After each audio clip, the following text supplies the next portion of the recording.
Good evening, everyone. Good to see you. Happy New Year. Juliana, we are beginning our meeting now. All right. It's good to see everyone. Happy New Year. Feel like I haven't seen you in a year. It's been a year ago. February, now that we're having the meeting or starting the meeting at 7:30 officially. Has everyone had the chance to review the agenda that was sent out? Would someone propose to accept the agenda or amend it in any way? I move to approve the agenda as written. This is Leslie. And Juliana, I second. All right, and seeing no discussion, if we pass it, vote to approve it, passed. Fabulous, thank you. I want to thank all of the community for being here today and your involvement. As you can see in the agenda, we will have some discussion regarding the board updates. We will discuss the bill that is currently under consideration in the legislature, Senate Bill 645 and House Bill 1192. The Senate bill will be under discussion next week, I believe on the 26th in the committee, in Senate committee.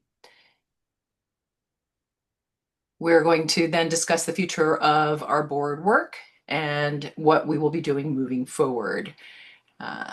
If there's any revisions to the work that we are doing. So an update for me from the chair as Jacob. I have met with many interpreters, many stakeholders within the deaf community, and there is a lot of thought, a lot of concern regarding the current bill under consideration on the floor and the legislative body. If you have received a copy of the bill, we, the board, have had some conversation in the open meeting. We have to have open through the open meetings bill act. We need to discuss the bill here.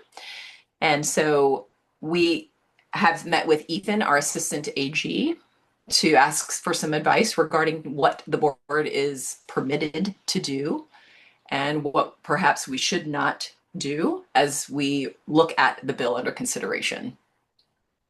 As we met with Usher Law and many other stakeholders. For example, being the six of us have been appointed, one is missing today. We are currently the seat for deaf-blind representative is vacant. There is a process, but there has not been appointed yet, and they've chosen to wait until after the legislative session is complete to then move forward with a full board and move forward. The past experience has been the legislative body has been wondering why we have been moving at a slower pace or things have been delayed, and wanting to follow up through this. So we want a full board as soon as possible.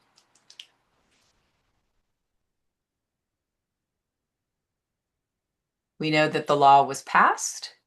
It required, as the bill, we're looking at expanding the board potentially.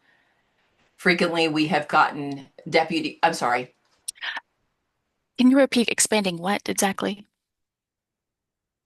Expanding the staffing? Yes, the staffing. Thank you. There's two positions that need to be filled, deputy director and our compliance officer. Once that's confirmed, they are filled. They should be filled by June 30th of 2026 to support the board's work. That's for the Governor's Office of Deaf and Hard of Hearing, those two vacant positions being filled. And the Governor's Office of Deaf and Hard of Hearing is scheduling for the board. And people can apply asking where they can submit comments. And so the regulations have been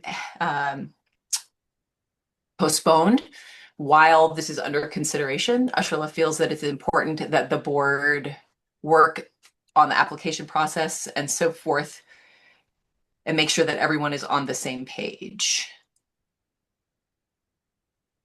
Ursula also mentioned that whatever happened after the legislative session, they would work closely with DSD, the Department of, what is it? Help me, folks. Do you know, what does that stand E- for? mm, Um, for new boards, it's DSD, the office of that administers all of the regulations, I guess, for public comment, for posting.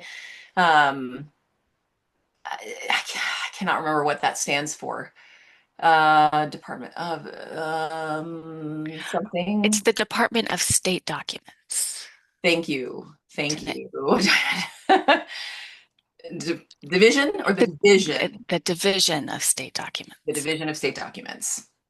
So we will work closely with them on the regulations, or the Governor's Office of Deaf and Hard of Hearing will be working closely with them to move forward with that in a rapid manner once the regs are complete.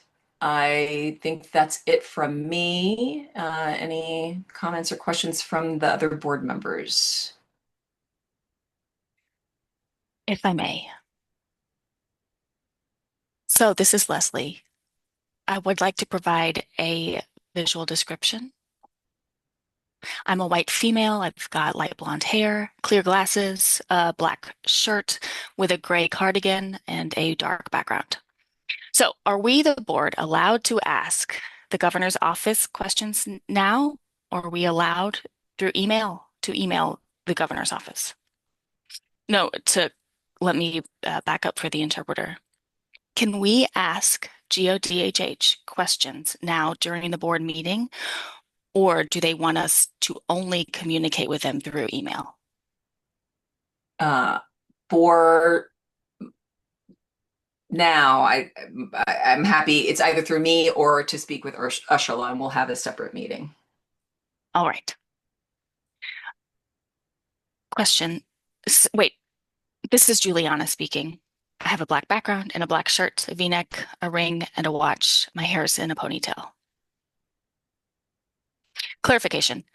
A separate meeting via Zoom or only email? Because now it feels like everything is through email, English only, and I wanted to clarify that part. This is Jacob. It's only through email, but the next meeting she will be available and provide a report. This is Leslie speaking. So I'm not asking about her report. I have a question about your report about what the office is doing. So I wanted to ask you and GODHH in the email. Diamond, can you pop on and answer that, please? So what is the question exactly? Leslie, the board members have questions for your office. Can they ask them at this time? From my understanding, they should be able to communicate through email now. But right now, we are focused on the agenda steps. This is Jacob speaking. Based upon my comments, my recent report, what GODHH has told me, there are some questions as to what I shared. So what you said, it's clear. I'm not quite sure what the question is. What you said makes sense. Um, Leslie? so the first question about appointing the officers. GODHH has already reported over a year ago about the vacant positions, cutting up the interviews, and all of the names have been submitted. Does that mean now that there is a delay yet again until June 30th? This is that's so this is Jacob. Ursula mentioned that the budget, because of the budget issue, there's been a hiring freeze across the government, and they are revisiting that at this time. Tanea speaking. Both positions by June 30th, 2026. That is the goal. Leslie, so the budget freeze exactly. Speak more on that. Tanea speaking.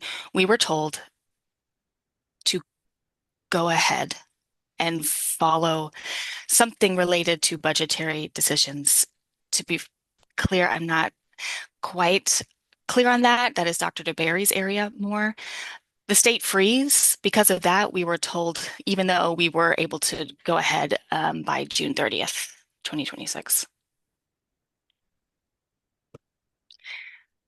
Leslie speaking. I have other two questions, but I will follow up on those later.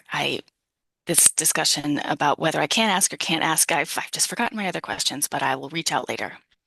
Tanea speaking. You can reach out through email. I think that would be best to follow up. Leslie speaking. I think the major concern is that we still technically, if we can do business through email, if the board has questions, we can contact just one person, but that's not proper open board community transparency kind of activity. We need to be transparent, fully informing the community of what we're doing. Um, that's not, we're not hiding anything. It's not proprietary information. So we want to make sure that regardless with the director's report or with our chair reports, we do have every right as a board to ask questions, regardless of what is specifically listed on the agenda. I know this is not something that needs to be expanded on, something I can talk about later. All right, thank you. So this is Jacob speaking. So again, the Senate bill and the House bill. Senate Bill 645, House Bill 1192. I want to ensure that all of you have read the bills that are on the floor at this time. Yes. So I'm looking for some opinions, some conversation, just open dialogue, thoughts. Let me open it up to the board.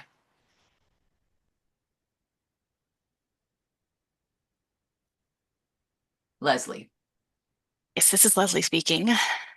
I don't mind to summarize what I've read so far from my understanding. So basically, what the board so far has been voted on to pass September 2025. We know that there was a hold on the regulations, plus the legislative session. The board voted that is in the past. The governor set up a work group. They met 3 times. Or Well, no, 3 times. The first meeting technically was just introductory. There was no business conducted in the first meeting. The second time was scheduled. Well, four scheduled. The the fourth was decided to close early. So technically four. So the legislative session, the board was not consulted at all about anything for this upcoming legislative session. From my understanding, there are some concerns from the work group that about consumer choice was not discussed, is not included. That's not there as written. The board went from 7 members to 11 members, 9 voting members and 2 advisory de facto members. The 9 voting members, of those, 2 became from industry representatives, and those 2 people are not signing. And so they're allowing those 2 industry representatives to not be ASL fluent. From PCRID. Oh, and the removal of the PCRID seat. That occurred as well. And they don't want to establish the 51% deaf members. It is now 3 deaf members. 4 interpreters. Well, 3 interpreters and 1 interpreter agency representative. 2 hearing industry representatives. And so there could be deaf interpreters included in the interpreter status to go over to a majority deaf group. But an interesting thing happened right now, how the bill is written. The legislature went on without changing the word to or. So the only requirements are certification and regional licensure. So the or was not put in. So we were intending to make sure that the language of or was put into the law. So whatever, if the board develops other criteria or whatever the board develops as other criteria, that is not included in the law, and that is a big disappointment. I would like to add as well, this is Jacob, the regs must be published by December 31st of 26, and licensure begins January 1st, 27. what I'm hearing from the deaf community, they are very unhappy with this bill. They do not want to see it passed. Many interpreters do not like the bill, do not want to see it move forward. But the board, we are appointed by the governor. And we, as the board, need to be careful with what we are doing because as private citizens, as individuals, we can hold whatever opinions we want. But as we represent SBSLI, we need to be cautious and measured in our response. As the board, we can't say whether we're pro or against this. So I would encourage us to be mindful in understanding our positions as representatives of the board versus private individuals. Leslie. Yes, this is Leslie speaking. One more thing that I would like to add about the specialization areas. And I will let more conversation happen about that. But I'm curious if we can get advice from Ethan, if the board can be for the amendment or opposed, because the state board, for example,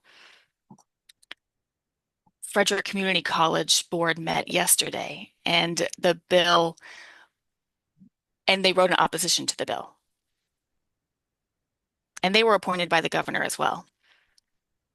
So I'm curious about legal consult from Ethan, perhaps, if it's possible for the board to write in support of the amendment or in opposition. I'm wondering what the law says about that. This is Jacob. Without any instruction from the governor's office, we can certainly draft a letter of support, or we can draft a letter in opposition and send it an information. It's basically an informational letter. We certainly can draft that. This is Juliana. We can send an informational letter, right? Yes. About either sending opposition, opposed, or a letter of information. Those are our three options. Correct. Correct. Thank you. Thanks for that clarification, Juliana. I am curious about the board's feelings in terms of the amendments. Should we, as the board, write an informational letter? Draft something just giving some information. I don't want to forget Leslie's comment. We have 60 days for public comment for the amendment to the board, 60 days to submit to the committee. There is no public comment. Sorry, interpreter error. Just in terms of for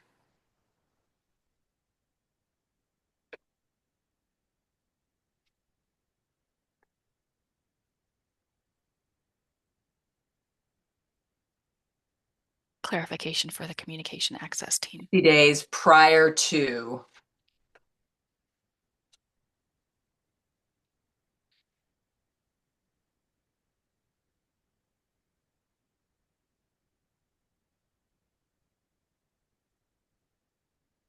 "60 days prior to the board working on the regulations. We must submit that report."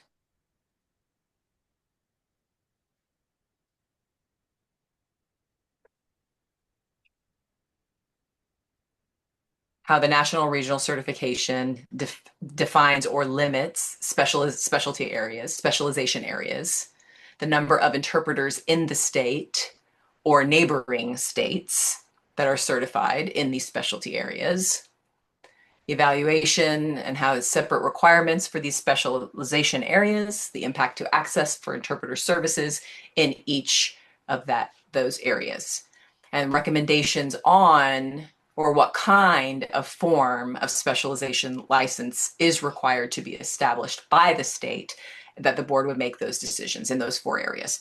So then we are required to consult with the stakeholders, such as the Maryland Department of Health, the Maryland Department of social services, interpreting agencies, the judiciary, the Maryland State Department of Education. There's a large list of stakeholders that we would then need to have conversation with over the course of that time, report upon that, send it to the governor and the Senate and the House committees.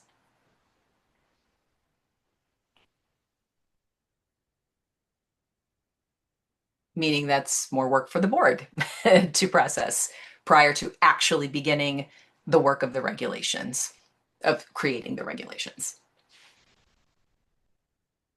Sue? Hi. Yes, a brief description. I'm Sue. I'm a white woman. I've got blonde hair, shoulder length. I'm wearing glasses. I've got a black shirt on, and I have a bright background. Oh, I lost my train of thought. Oh, help me remember. What was it? Was it the 60 days thing?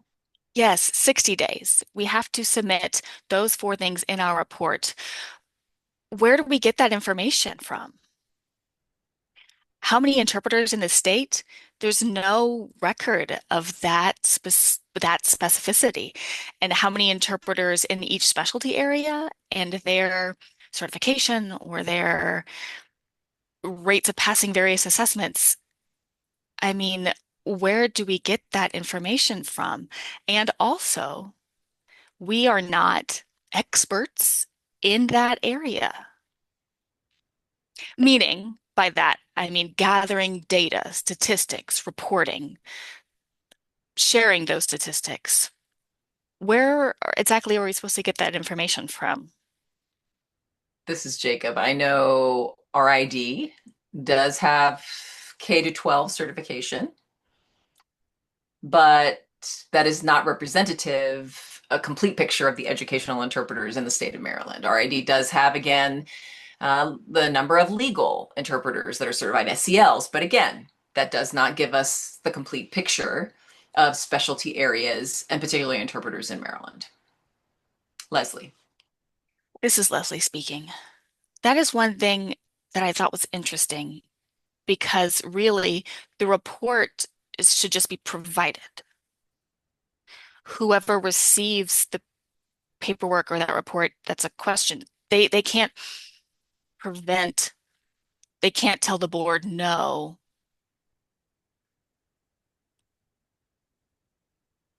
We just got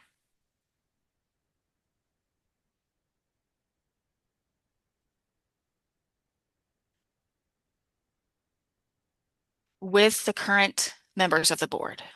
Right now, we have 6 members, but we will have 4 more. 2 more community members. No, excuse me, rather, 2 industry representatives and 2 more de facto representatives. So those 4 people could also provide help with collecting this information. But RID EDK 12, that was lapsed in 2015. They have not offered that certification in 11 years. SCL RID has developed a new group for the legal specialty, but still we don't know when that will be established. They're still going through development for the testing. And so that information, I'm curious to see what advice they might have for the information. But it's sad to say that, I mean, this could cause another delay. This could cause a delay for opportunities who may want to work in education or who are not certified yet, or who want to work in legal settings, can't, or what have you. This new bill is really restrictive more than the current law as written, and that is a big concern for me.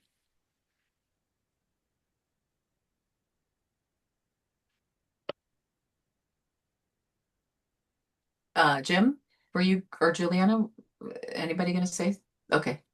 No, this is Jim. I was just reading through it, and I'm trying to make sure that I clearly understand the statute as it is written. There are a lot of changes between what has been passed and the amendment. there are lots of changes, and I'm trying to make sure I understand it clearly regards to new rules in regarding interpreter agencies, providing VRI. I'm not sure if we already have that established.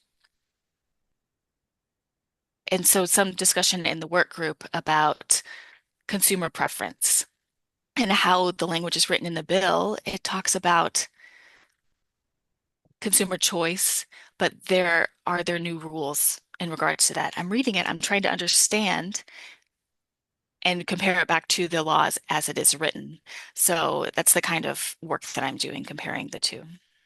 This is Jacob. You're right. And it does talk about consumer choice, and it doesn't seem that they've changed that.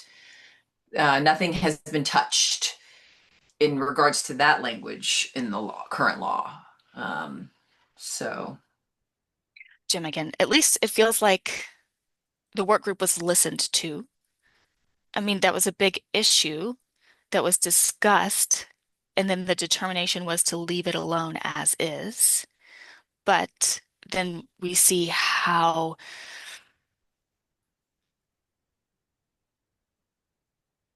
if the regulations don't work, and then there are new members who don't sign, how those changes seem to be included because of the expansion of the board.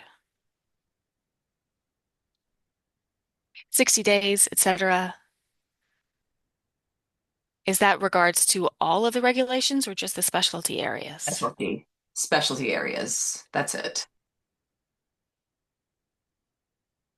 And would we move forward with the regulations as written? Or, I mean, my question is, as the new board members are chosen, will all of the regulations need to be approved by all the new board members? This is Jacob. Based upon advice from our attorney, we have started work on the regulations. We are allowed to do that after the legislative session. Once the law passed, then we begin the work. But we must publish these regulations by December 31st of 2026. Hmm. Leslie. This is Leslie speaking. Okay, so understanding the timeline, going backwards, we started December 31st, and we know the regs have 30 days open comment period. So we move back 30 days. November 30th. And then we move back again. If there are 2 rounds or 3 rounds, meaning submitting open collection, discussion, voting, etc., etc. So really, that means that we really have to have the regs ready by summer. Now, knowing the law passed the first time, the board appointment didn't happen until September. The first meeting didn't even happen until November. And now, well, the other thing, this new law says that a quorum is a percentage of the members sitting on the board. Not in attendance. So if there are 9 voting board members, meaning that a quorum has to include those 9, mm, 51%, what have you, I whatever it have is. 5 people in attendance. 5 out of the 9. Yes, thank you, Jim. Well, and really, technically, the 5 of us are here, and Nancy.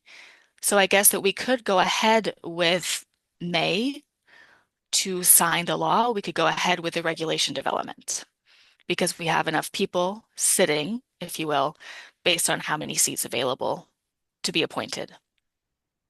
But we do know the timeline moving backwards because it was there were lots of delays, holdups in the beginning, and we want to make sure that the community is heard with enough time to review all of the comments.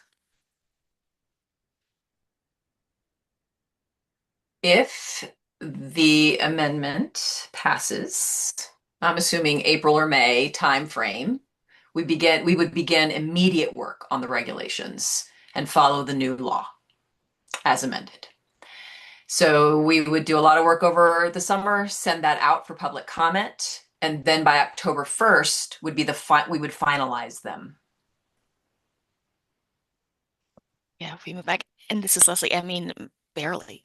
Yeah, that's the game plan to me. If we have to meet that December 31st deadline, we don't need to wait on October 1st. I mean, the law would go into effect as of October 1st, but we don't have to wait until that time. We can do the work prior to, and then that could be our next agenda item. That's actually jumping to our next agenda item. This is Leslie speaking. I guess a question for GODHH or for Ethan. If the amendment passes, the law becomes in effect November 1st, and then that's 3 months. If we develop, vote, pass, submit, DSD, and then that moves to the other committee to post for open comment, we have to be very fast with those comments as soon as possible. 3 months is not enough time. Go ahead. We don't have to wait until October the 1st. We can begin the work prior to and start sending things out in the summertime. I understand that, but we can't submit until DSD until October 1st. Yes, we can. Yes, we can. So the board can operate without an effective date? Yeah. Okay, cool. I mean, that's my understanding from council that we can move forward. That's certainly helpful.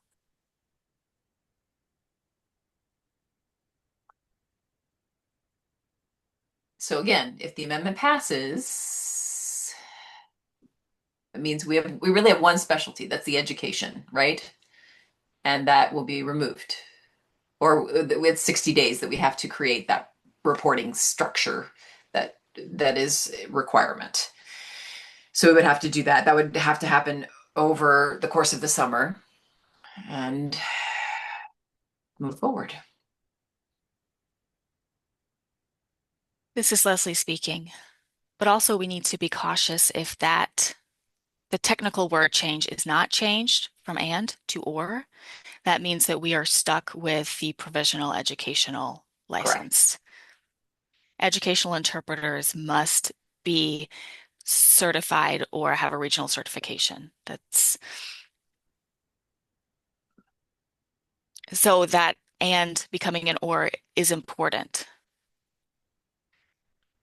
to have the other criteria as an option as well, but that's not included in the community needs to know that too.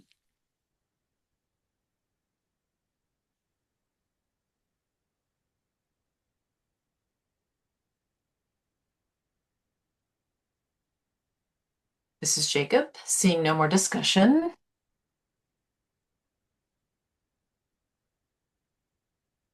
I do know from the deaf community's perspective, they are not happy with having four additional members on the board being forced upon them.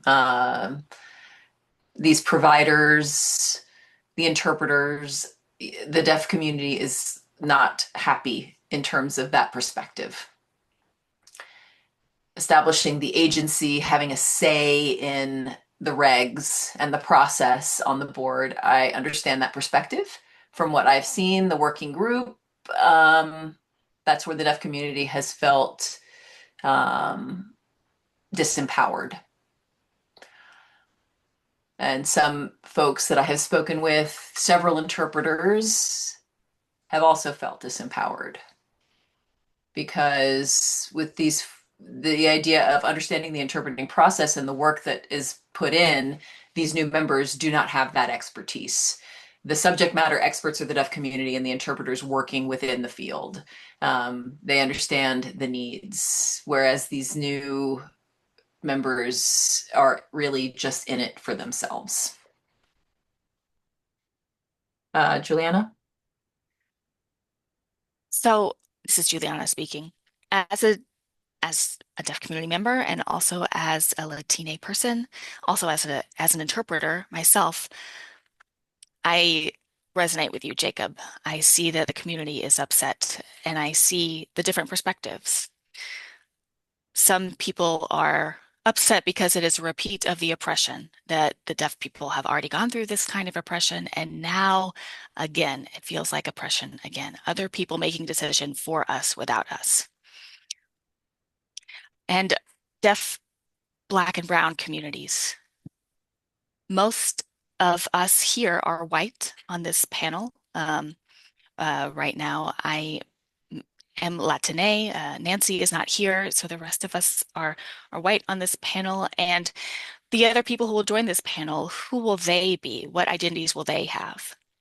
The working group also had a lot of white and hearing people making decisions for the best. And this feels like such a repetition of what has happened before.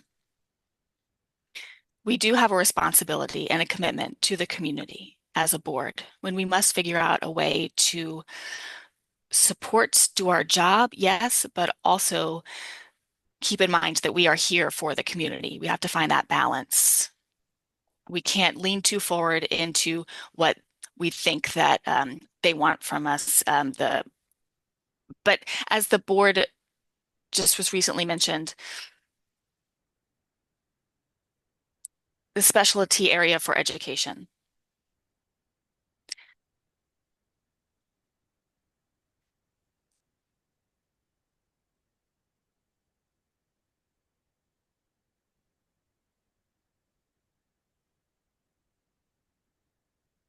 So the education specialty area. I do admit, as an interpreter, I still have my doubts about that area. But I do imagine for those in the community who do not really understand why there's a specialty area for educational interpreting. Have we done enough outreach? Have we done enough explanation for those who may not be in the know? And that's something that the board we need to decide on to make sure that everyone is on the same page and understands, people who understand the interpreting field. How can we put things into layman's terms for everyone else? As a board, we have a responsibility to make sure that we reach out to everyone, people in the grassroots community, people who may have experienced language deprivation, all the way to people who are scholars and academics. We need to make sure that we are mindful about how we are communicating and who we are serving. And that's something that I wanted to add to Jacob's comment. Thank you for that, Juliana. Leslie, I think I saw your hand up a minute ago. Hmm. Yes, but I forgot. Oh, okay. Yes. To add to Juliana's comment, we don't know who will fill those seats, right? For example, if, well, Jason Conrad, for example, if he takes the seat for the medical specialty area, that's awesome. He's a coda, he's an interpreter, he's an interpreter scheduler. He gets it, he gets the process. But it could be anyone from the medical field, anyone from the education field.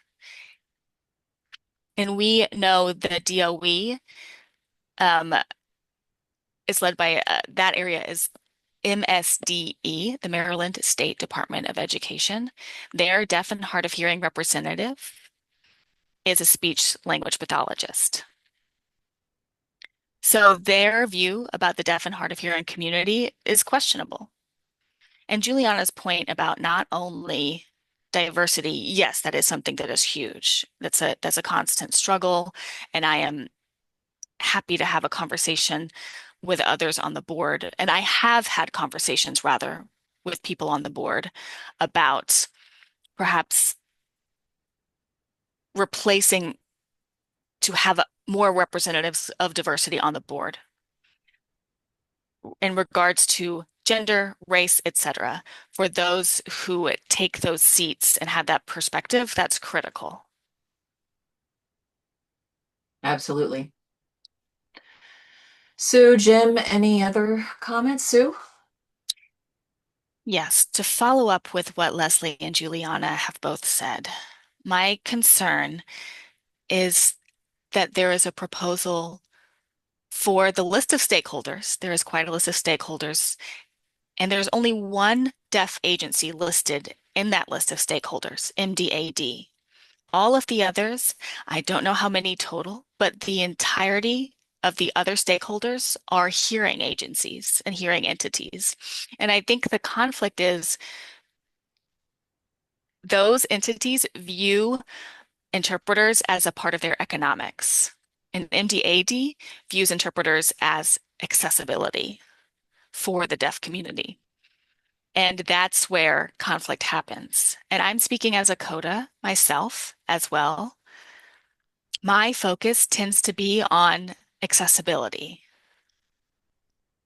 And right now, accessibility seems to not be prioritized. And mostly what seems to be prioritized is the economics, the money. And that's a concern. That's a huge concern for me because there's one agency, only MDAD is the only deaf representing agency who are signing, speaking for the deaf. It does not make sense for me. I can't figure that part out.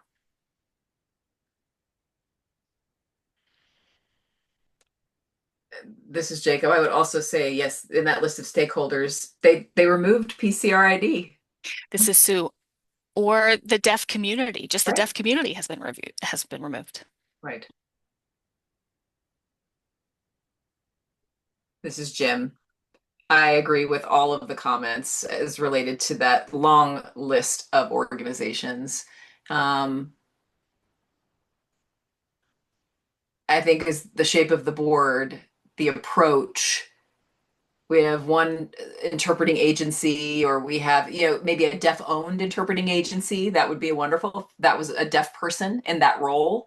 And that way, like, okay, that PCRID position has been removed and then potentially could become a deaf owned interpreter agency. And that was one way that we can help to shape the future of the board, those 9 members. We still have 5 folks. We could still potentially have 5 deaf seated members. And sometimes, I feel like we need to think positively. We'll find a way. We can find a way and to work to recruit board members together and grow to meet this, ideal of 5, at least 5 deaf members. And then we have these, okay, we get these 2 ex officios that are hearing, but then we can go from there. The only power that we have at this moment is to reach out to our community and get them approved. And if this amendment does indeed pass, that's the work we have to do. The representatives that we need present. These agencies don't have to all be hearing members. They don't have to decide the regulations. They can review it and they won't get it. We'll draft it really. They'll look it over. They won't get it. And we move forward. To establishing the regulations that the community wants. We've been waiting for 2 years, 3 years, 15 years. Something happens and it gets delayed yet again. It's been too long to get these regulations in place. We have to move forward. We have to find a way to provide the community what it has been so desperately longing for. And then the strategy is, that we begin to put together when we work with GODHH with the appointment and the appointing office, and we can certainly submit recommendations and we can send that out to our communities. Julianne? Jacob, yeah, help me understand.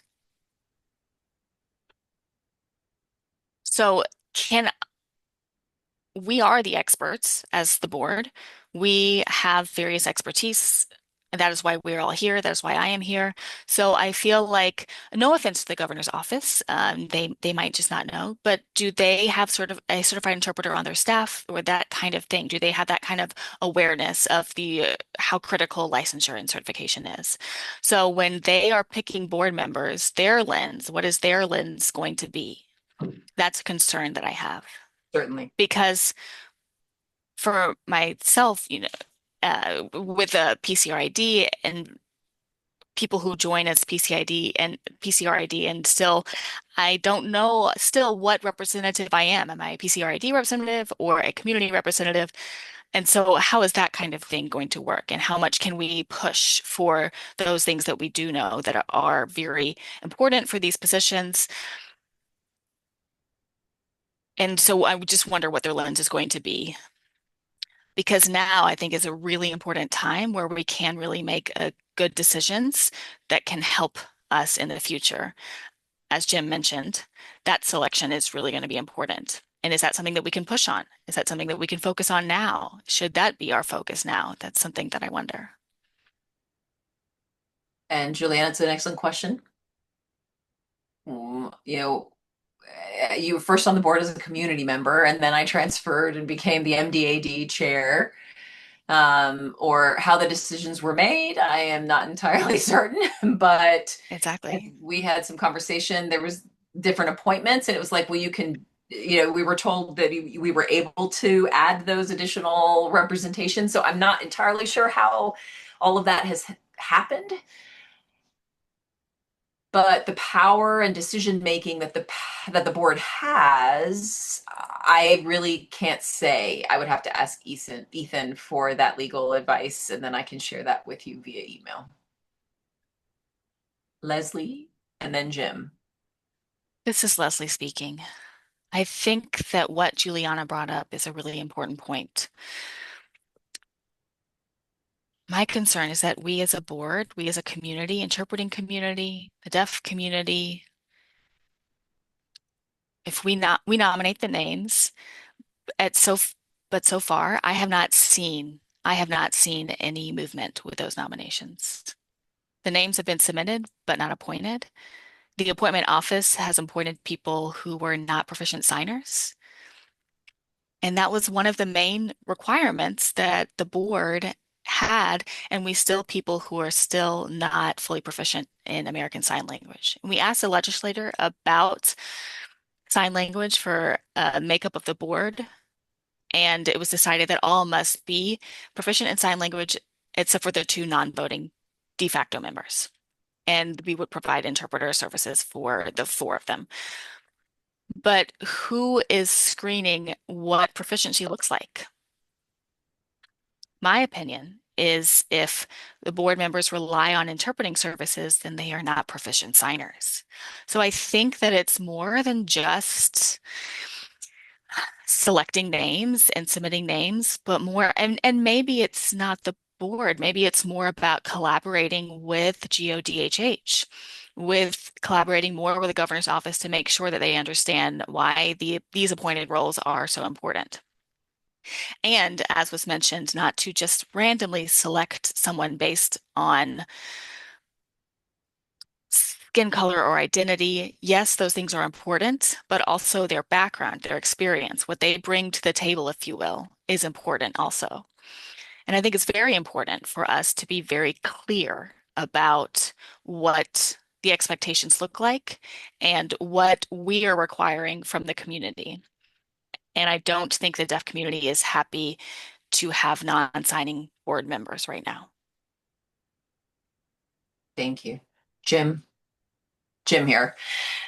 Uh, I mean, when we're talking about board representation, again, if the amendment passes and it becomes a new law, we identify these positions.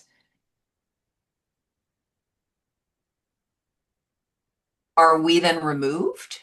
Would we be, will there be an entirely new composition of the board? Um, some people's terms will expire. What happens to those folks when they appoint new members? Will we continue to have people moving forward? Will they just transfer to a different term and continue on? I have a lot of questions about what we can do because, are these short-term board members? It's short terms. And as we consider all that is going on, to be very honest, I mean, there are temporary, like we have temporarily, we have three folks that need to be appointed. And there needs to be a lot of discussion. And we need to ask the office we nominate these names, we can move forward. How can we move forward with this new amendment if it indeed passes? I understand GODHH, but maybe the governor's office itself the governor's office can answer some of these questions. A representative, perhaps we need to reach out to them directly and answer some of these questions regarding our concerns about the board. And I have spoken with Director DeBerry about appointments and members that have not yet, they will not yet expire until next year or the following year. They will remain. For the members whose terms are expiring, I want to say myself, Leslie, Sue, and Nancy. I think they expire this term, but then another three can continue, but the others will be replaced.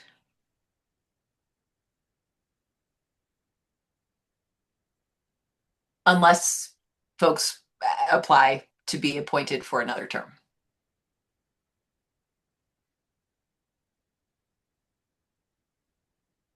So what is the board's decision? What would you like to take action on in terms of the amendment? Do we want to write a letter of support, of opposition, or informational letter?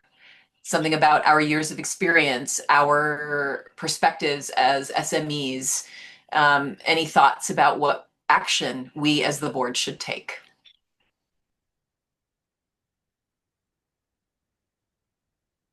Leslie. This is Leslie speaking. I think the third, the letter of information, is not worth our time. We are not heard. The work group was set up and they didn't listen. We have not been listened to. The board voted and submitted legislative changes, and we were ignored. And other letters were sent by different entities, and they were not listened to.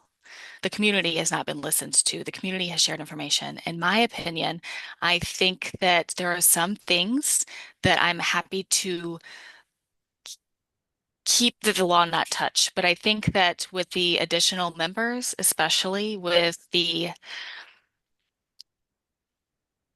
people who are not directly involved with the communities being affected or the professions being affected, whose eyes are on the money and the operations, I think with that addition, I'm not happy with that decision. And I'm not happy with the lack of change of the technical change from and to or. Again, I am not happy with the 6 months ahead of time collecting data and the specialty areas were decided based on skill and the work group development specialty areas. We already committed to holding and going back and expanding on the work group and expanding on the members within the specialty areas. My suggestion is to file an opposition to the amendments in this bill. Just to clarify, a letter of support, opposition, or a letter of information. And this will go to the legislators via the judiciary next week. Sorry, with the hearing next week. And you are saying that we should write a letter of opposition. Sue, Jim, Juliana, what say you?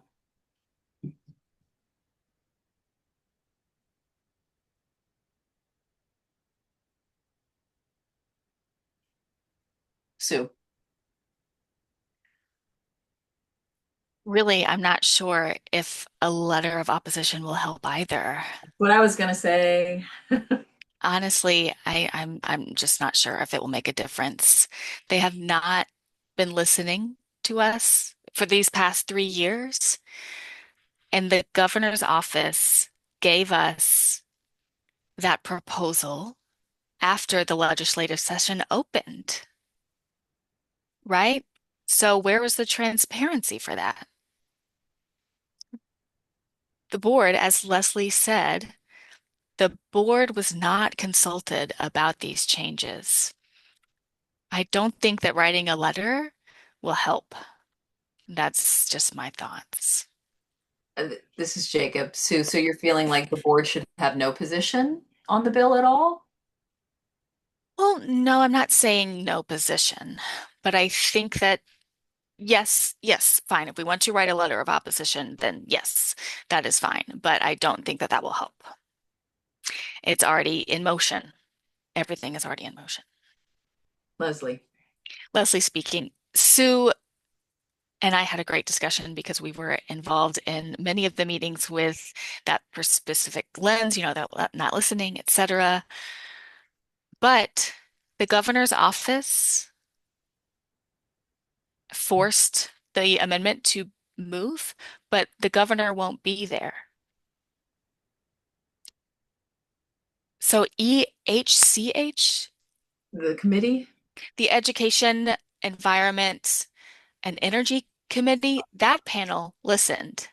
They vote and they pass in that committee, and then it goes to the Senate floor and to the delegate house. It goes to the committee first, not to the governor. So, really, as Jacob and many people who are watching now have experienced, this is a first sort of legal experience to see how many roadblocks can happen when a bill becomes a law. But I think that we can make ourselves loud enough to be heard. We can go, we can share testimony, we can be in person, we can send letters. Again, I'm sure that the community members who are watching and the community members who might not be watching now would be willing to send letters of opposition. And so I think that if we are loud, the more letters that we send, the more letters that are read, because again, the committee is making that decision, not the governor. And that's the law. The governor can't force a committee to make a decision on a bill. This is Sue. Thank you for clarifying that. This is Juliana. I think certainly, if I understand Sue's perspective about saying, do we really want to invest our time and energy in putting that together when we could be investing in a different way? That's sort of my perspective. But now, what we can do as the board, what we have been doing, certainly, I'm in full support. Let's go ahead and write a letter of opposition, certainly. But I do feel that that's not the only measure that we need to do in terms of being heard and being loud. I mean, I joined the board to be loud. It was like there might be a meeting where we need to have some there's no visibility within the larger community. That is the one negative. I think we need to do better with that. Writing a letter is fine with fancy fabulous English words for the fancy fabulous legislators. Whether they listen to us or not is not the concern. It's the community at large. They are unaware. They have their everyday life. They don't know the fight that is going on right now. And so we need to take it back and work more with the community. A lot of times it's like, oh, well, MDAD or other deaf organizations or whoever else, they're doing that advocacy work or the board is doing that work. We're the ones who have to work in concert with the community, ensuring that and making sure that the letter that we write in opposition is in alignment with the community at large and making sure it's out in ASL, right? Again, ASL is the route that we get to our community. And that's why I keep emphasizing over and over again, all of this conversation and communication via email. I'm bilingual, that's fine. But we're not considering the needs of our greater Maryland deaf community. And so we need to expand our reach to all of the people who perhaps their English is not their strong suit, because all of the work is being done in English. And I think we need to ensure a greater access. And once that occurs, the noise will happen and we cannot continue to be oppressed. So yes, letter of opposition, but expand our reach as well. This is Jim. I agree with you, definitely. I think writing a letter, okay, yes, but I do question what impact it will have, like others have said. And again, the community, the House of Representatives, the senators, are they listening to the board? They will listen to their constituents. They will. And that is where we can do our work. We can do that movement. We can encourage people to go and speak. The first law passed because people went and testified.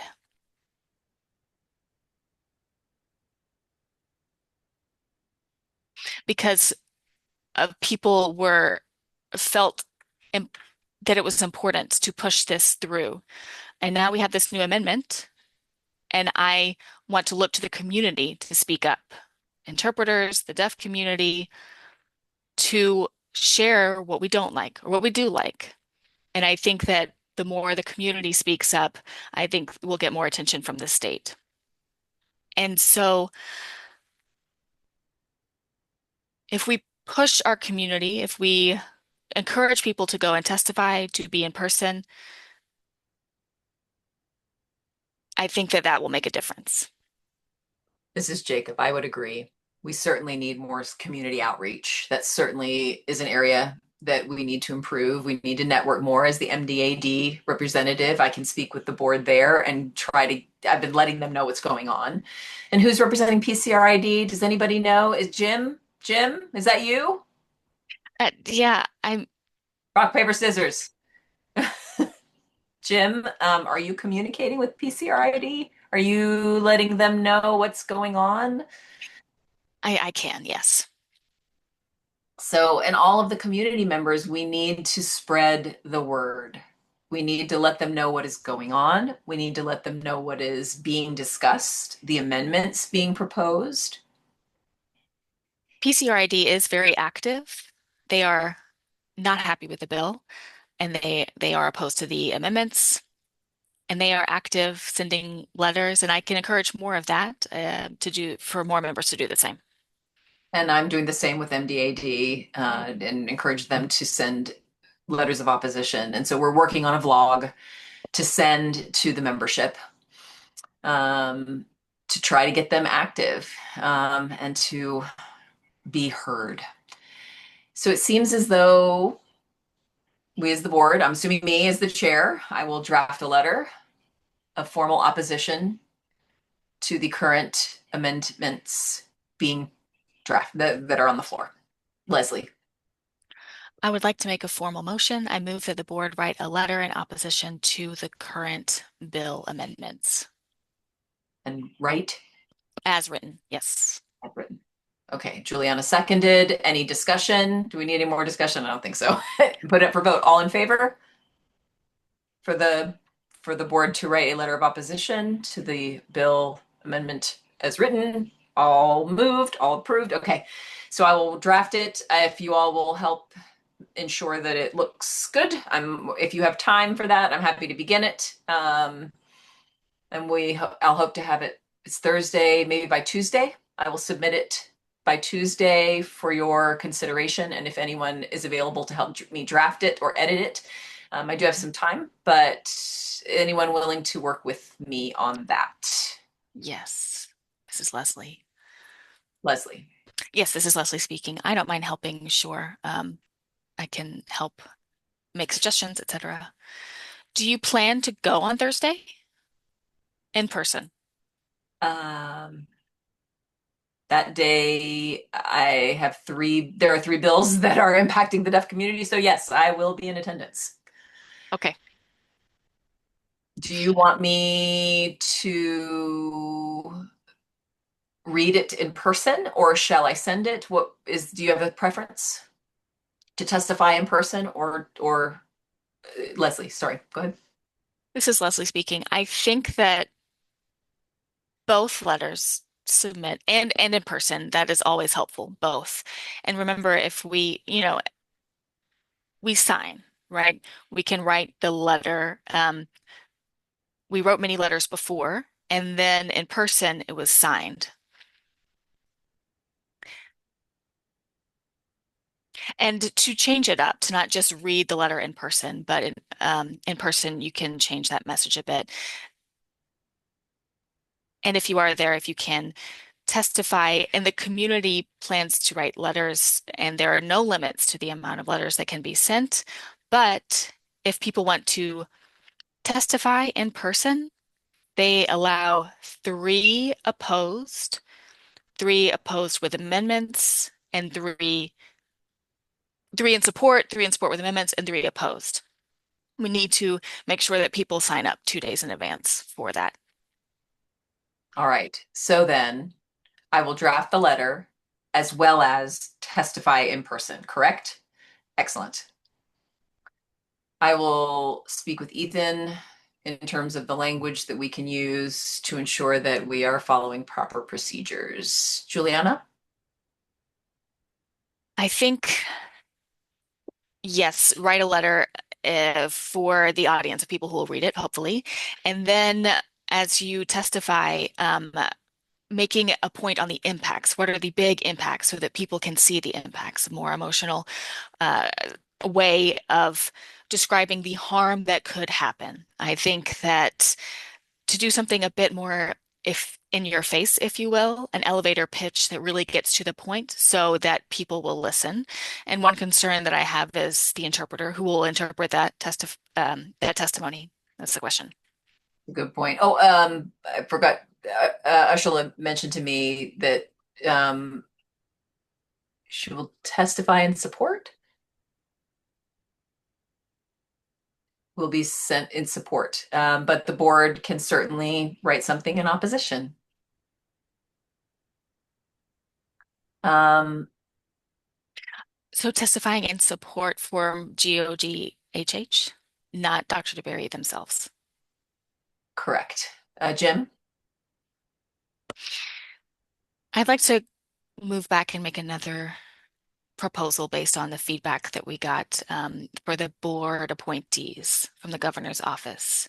I would like to make a motion that Jacob meet with the governor's appointee's office to ask if the board can screen potential applicants to determine if they are a good fit for the sign language board. Jacob, so you saying, are you proposing this? Are you moving or are you asking me?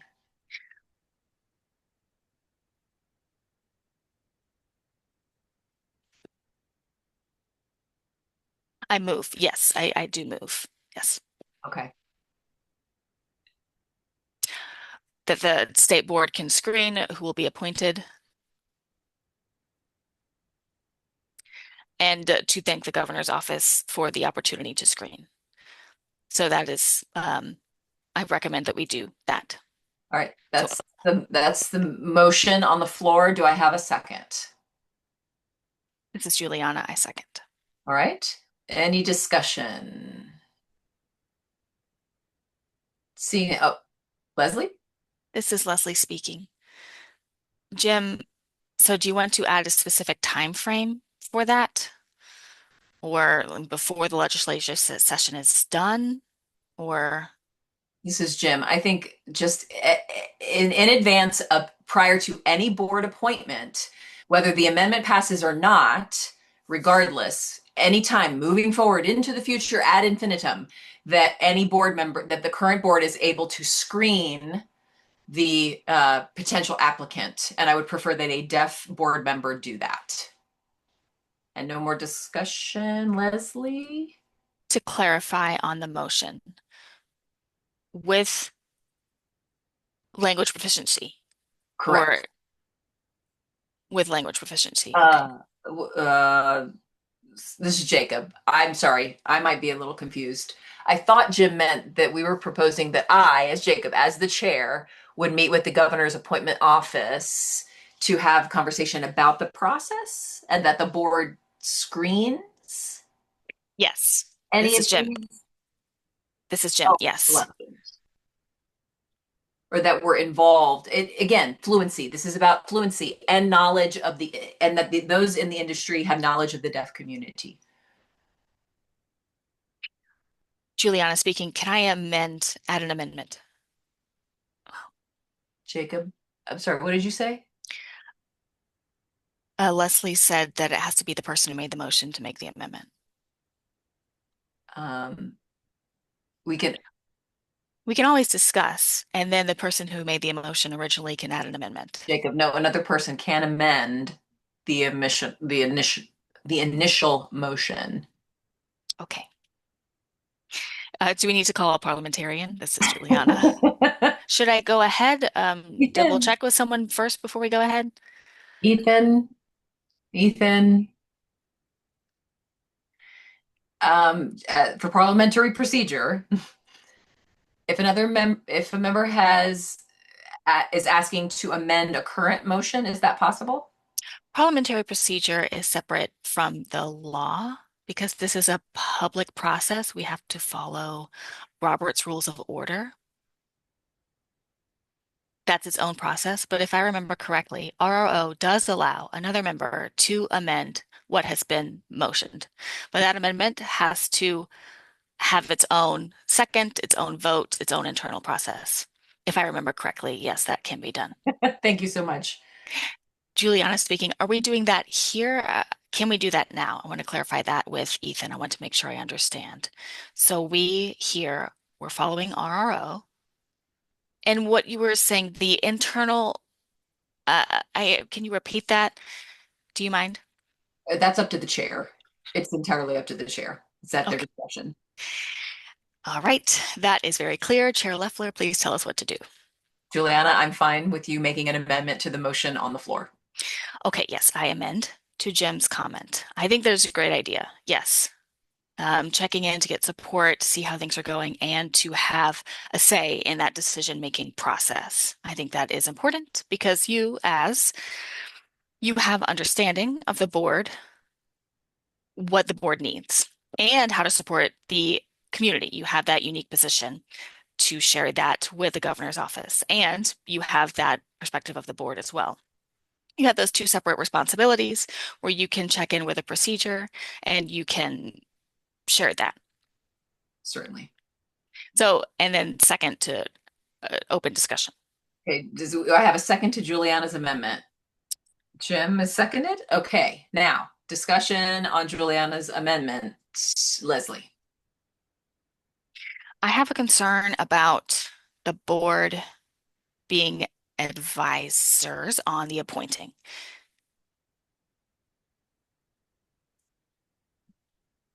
If we have the vice chair, the chair, a member, a fluent signer for a reason to check to see if a fluent signer is there. That makes sense. I understand that. But I feel it's a bit of a conflict of interest to be part of the screening process itself. Right, right. The reason being because we know the community, we know the interpreters and deaf community already feel that there is some bias with the appointing, and we don't want that appearance to happen, whether there is or not. We don't want the appearance of cherry picking, if you will. Hmm. Language proficiency assessment is fine, I believe. I agree. Yes, that's what I was going for. So this is Jacob. If I can propose, and I can meet with Ethan and the office to discuss what we can do, what we are permitted to do as the board. Let me gather a bit more information. Can the board advise regarding this or just related to fluency in ASL? I think it's important that we get that information before we make any decisions. Juliana? Yes, to continue the discussion, looking back on how I joined, there was never any sort of screening of my signing skill, I remember as I was joining the board. And I think that focusing on that, measuring that as a goal is how to frame things. To check in, yes, and the reason behind it in regards to communication, in regards of that, instead of the idea that we want to pick who's on the board. I agree with Leslie's point. This is Jim.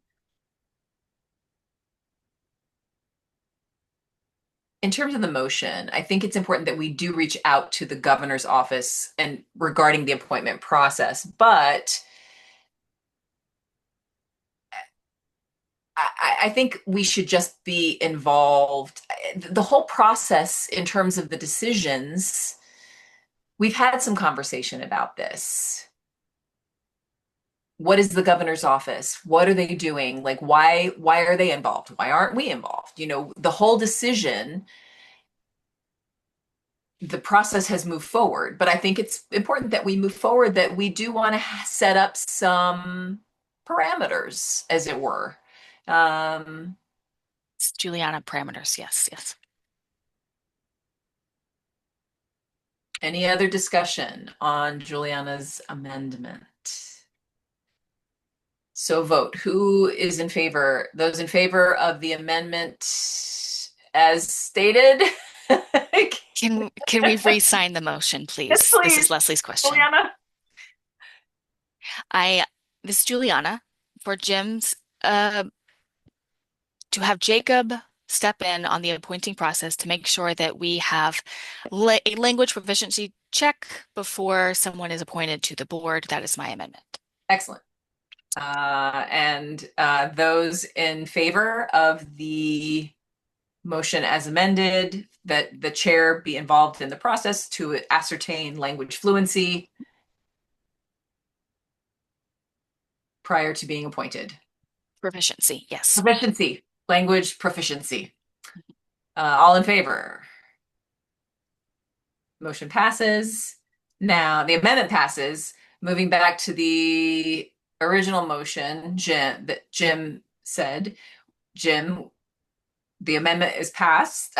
Juliana's amendment has been passed, adding to your comment about the chair being involved in the appointment process to ascertain language proficiency prior to anyone being appointed to the board.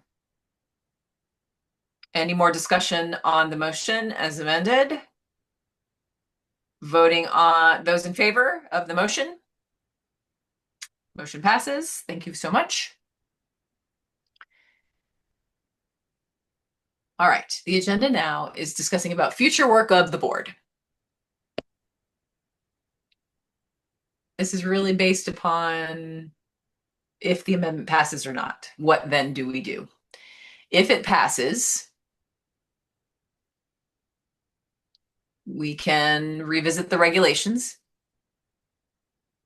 make some modifications, develop the reports for the education specialty, if we will continue with that or not.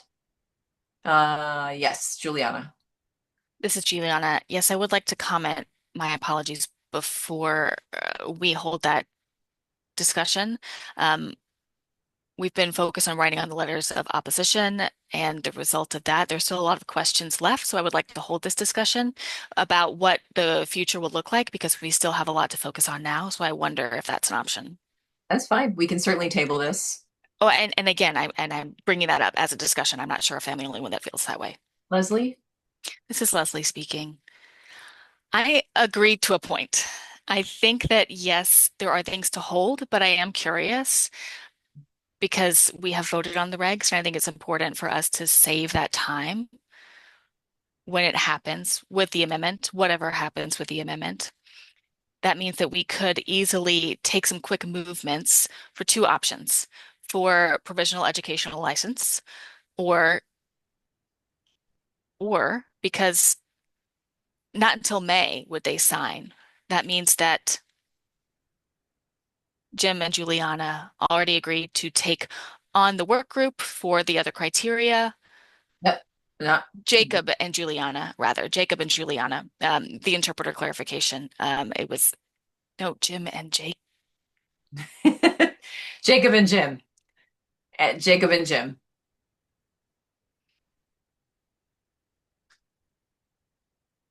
I believe that we can start that work. Oh yeah. There is some work Yeah. that we can start, and I think it's important that we don't pause everything. Deep discussion about the regulations, yes, that can wait until a later time, but there are a lot of people who have been reaching out, and a lot of work that has been done these past 2 years, as we have mentioned. And to clarify, not a lot of work has been done, but many people have been reaching out, wanting to be involved with the work. This is Jacob. Yeah, that part that Jim and I are working on in terms of the criteria, that certainly can continue to move forward. Absolutely. And we will have that conversation. And if you have names of folks who want to be involved, who want to keep moving forward, absolutely send that and we can continue that work full steam ahead into the spring. What else? Dr. DeBerry will work on the portal, having information in place there for now. Leslie, Sue, Jim, Juliana, anyone, anything else? So I think for now, we continue to work on writing the letter of opposition, work on outreach, and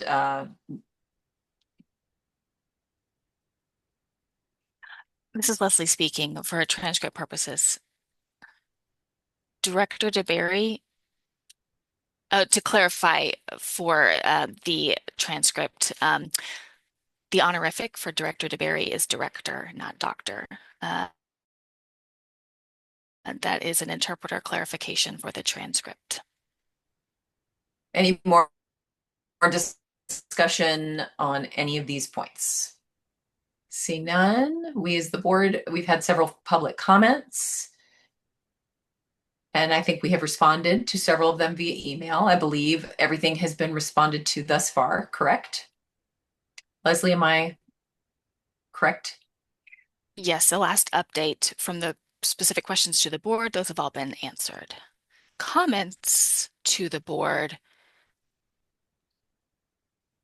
in regards to the legislative session and GODHH report is responding to those comments about specific questions. All of those questions have been responded to, yes.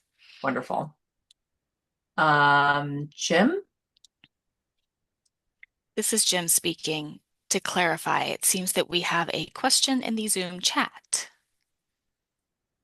Oh, Should we clarify that question from Dave Coyne? we did not see we had that option. I just wanted to explain, thus far, historically, these board meetings, we do not accept questions or public comment during board meetings. And we do not This is respond. this is Juliana. Why is that? Why not?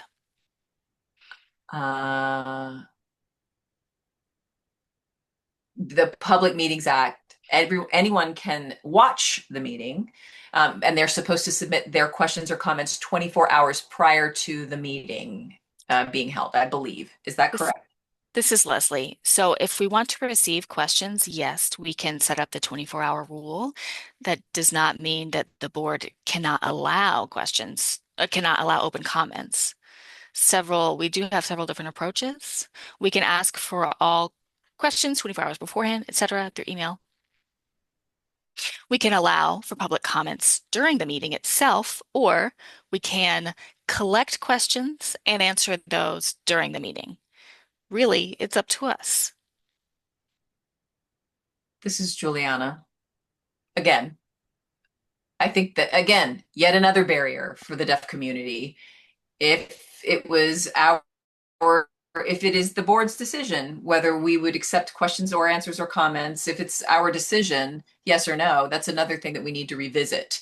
Because oftentimes we see the community, we don't see the community in one place at one time. So I think that's a whole different story. I mean, if it's not permitted, but if it is our decision, then indeed we need to discuss it. And we will get that advice and revisit that later, Leslie.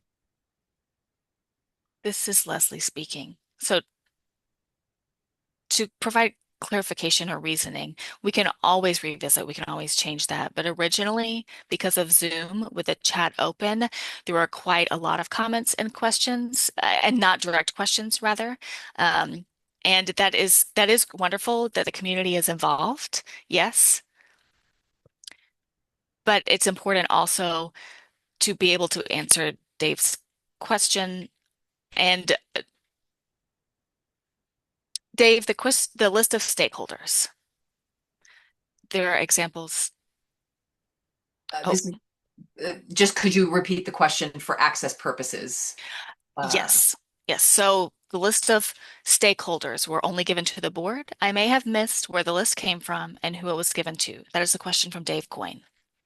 And then, so the stakeholder list is an example in the amendment. It's not specific names of people, but those are examples. This is Jacob. Dave, to answer your question, the list of stakeholders is in the bill, as proposed, the amendments. It's positions. On page 5 in the amended bill. Juliana is speaking. I would like to respond to Betty Colonimus's question. I hope the effort to get loud with the deaf community means that people need to understand why this law is a problem. Give examples to get people to buy into the importance of showing up loud and angry. Thank you for that. Okay. Anything else? Then I will close the meeting at 8:55 p.m. Leslie and I will work on the letter and we'll talk to the appointing office. Wonderful. Have a good evening. Everyone, take care. Bye-bye.